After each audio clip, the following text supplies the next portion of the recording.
Nous voici avec la prêle, que son nom latin c'est Echysetum arvensis. Il faut le dire bien tranquillement. Hein? Ça, c'est la prêle, elle contient énormément de silice. Que tous ceux-là qui ont besoin, là, les ongles qui sont cassants, les cheveux qui cassent, tout là, vous faites là une infusion de prêle, puis ça va aider énormément le prêle. Souvent aussi, on peut faire des rinces, se rincer les cheveux avec une infusion de prêle refroidie qu'on va prendre. Aussitôt que ça, c'est son côté fertile et ça, c'est stérile. Aussitôt que la prêle naît, qu'elle l'a comme ça, il faut la prendre tout de suite. Parce qu'au bout de 2 à 4 semaines après, elle n'est plus bonne parce qu'elle contient trop de silice et elle devient toxique. C'est pour ça qu'il faut faire attention. Puis ça, c'est une jeune prêle. On voit là qu'elle est parfaite. Les prêles que leur aiguille s'en va par en bas, c'est parce qu'elle est trop vieille. Ça, elle contient trop de silice qui serait toxique. On ne touche pas à ceux-là. Mais celle-là est parfaite pour l'accueillir. Puis il ne faut pas non plus faire attention pour pas prendre aussi celle qu'on parle de la prêle des marais. Elle ressemble énormément, mais elle est 2 fois plus grande que celle-là, elle est super toxique à ne pas prendre.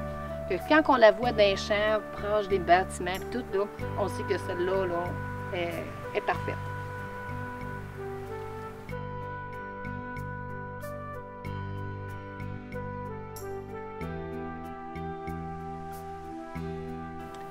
Elle est bonne la prêle aussi pour les personnes qui ont des menstruations abondantes. Pour les femmes en préménopause, elle va coaguler plus le sang, elle va resserrer les tissus de la muqueuse, que ça l'aide énormément.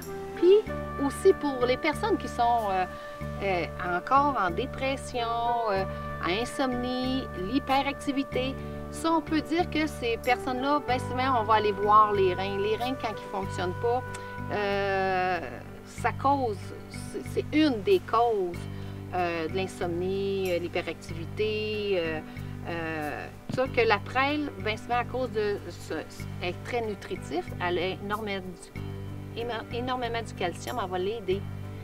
Tout comme le pissenlit, avec le calcium qu'elle contient, ça aussi, ça l'aide pour les personnes qui sont anémiques. Ça peut prévenir les troubles prostatiques chez les hommes.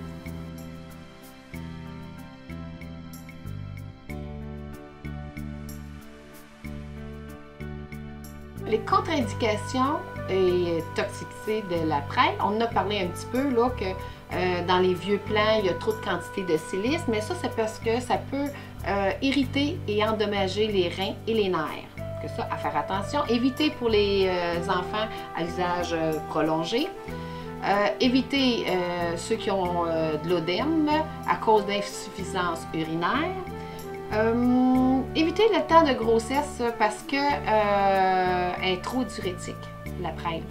Puis déconseillé pour toutes les maladies auto-immunes. Vous voyez, encore là, ça serait bon d'avoir un herboriste pour vous conseiller avec les maladies qu'on a à vérifier.